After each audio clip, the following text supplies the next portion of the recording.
అస్సలాము అలైకుం. సహోదర మహాశయులారా, రంజాన్ మాసంలో విశ్వాసుల కోసం తరావీ నమాజ్ చాలా ప్రాముఖ్యత కలిగినటువంటి ఆరాధన.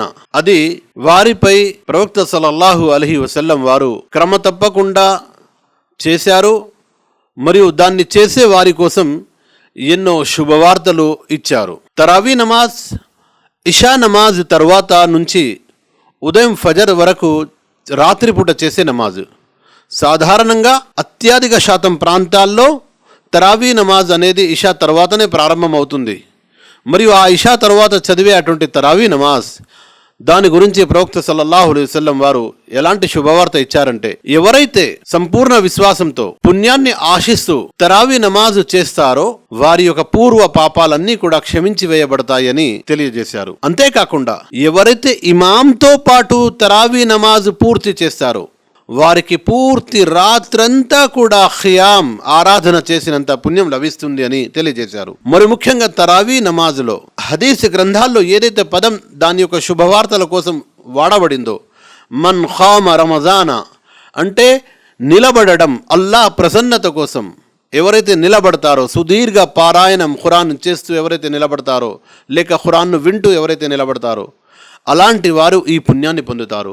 మన ప్రాంతాల్లో ఒక నిర్లక్ష్యం మరియు అశ్రద్ధ ఎలా ఉంది అంటే, చాలా చోట్ల తరావీ నమాజ్ చదివేవారు ఇమాం గారు తరావీ నమాజ్ చదివిస్తున్న సందర్భంలో రుకూకు వెళ్తుండగా పరిగెత్తుకుంటూ వెళ్ళి రుకూలో కలిసిపోతారు.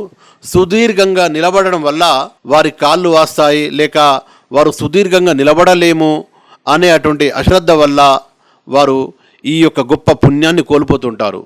గుర్తుంచుకోవాలి, ఇమాంతో ప్రారంభము నుంచి అంటే ఆయన ఇషా నమాజ్ అయిపోయిన తర్వాత ఎప్పుడైతే తరావీ నమాజ్ ప్రారంభిస్తారో అప్పటి నుంచి మొదలుకుంటే సలాం పూర్తి అయిపోయేంత వరకు, వితర్ నమాజ్ పూర్తి అయిపోయేంత వరకు ఎవరైతే ఇమాం గారి వెంట ఉండి తరావీ నమాజులు చదువుతారో వారు పూర్తి రాత్రంతా ఆరాధన చేసినంత పుణ్యం లభిస్తుంది అని ప్రవక్త సల్లల్లాహు అలైహి వసల్లం వారు చెప్పారు.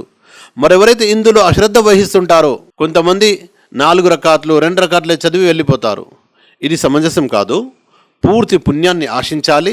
తరావీ నమాజ్ ఇమాం గారి వెనుక అల్లాహ్తో పుణ్యాన్ని ఆశిస్తూ సంపూర్ణంగా చేయడంలో మన కోసం ఎన్నో ప్రయోజనాలు ఉన్నాయి.